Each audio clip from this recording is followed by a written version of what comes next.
நான் கேக்குறதுக்கு மட்டும் பதில் சொன்னா போதும்.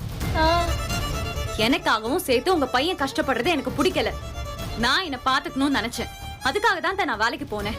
நான் வேலைக்கு போனது சரியா தப்பா சொல்லுங்க. இதுக்கு மட்டும் பதில் சொல்லுங்க. இப்பவே பஞ்சாயத்தை முடிச்சுக்கலாம். என்ன எதுக்கு பாக்குறிய? கேள்வி கேட்டது அவ, பதில் சொல்லுங்க. சொல்லுங்க அத்தை.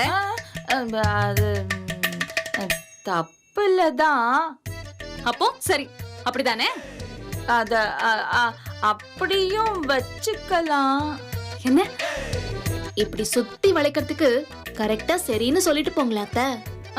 சரிதாண்டி, நீ வேலைக்கு போகணும்னு நினைச்சது. யார் கையும் எதிர்பார்க்காம வாழணும்னு நினைச்சது எல்லாமே சரிதாண்டி.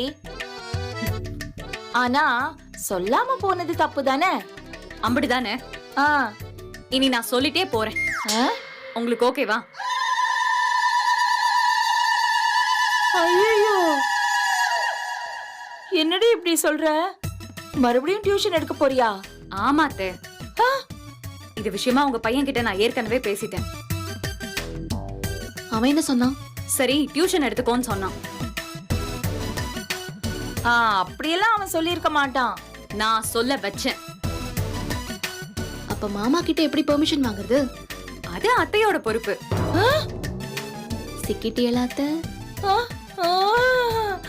நான் என்ன பண்ண முடியும்? நீங்க தான் மாமா கிட்ட பேசி எனக்கு பெர்மிஷன் வாங்கி கொடுக்கணும். இது பாரு, என்னால அதெல்லாம் முடியாது. முடியும் அத்தை. நீங்க தான் இதுக்கு பெர்மிஷன் வாங்கி கொடுக்கணும். எப்படி? எப்படின்னா அண்ணன் கௌரவம், புருஷன் கௌரவம், பிள்ளைங்க கௌரவம்னு எல்லாம் பேசுறீங்கல்ல, அதே மாதிரி மருமக கௌரவமும் முக்கியம் தானே. அதுக்கு ஏதாவது பண்ணுங்க. ஐயோ கஷ்டம்டி. கஷ்டமோ நஷ்டமோ எனக்கு அதெல்லாம் தெரியாது அத்தை.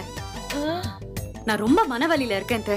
இருக்கிற வழியில நான் என்ன செய்வேன்னு எனக்கே தெரியாது.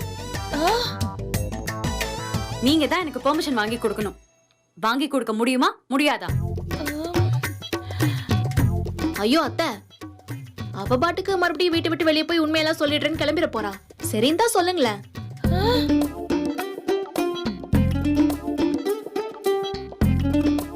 சொல்லுங்க அத்தை. மாமா கிட்ட பேச முடியுமா முடியாதா?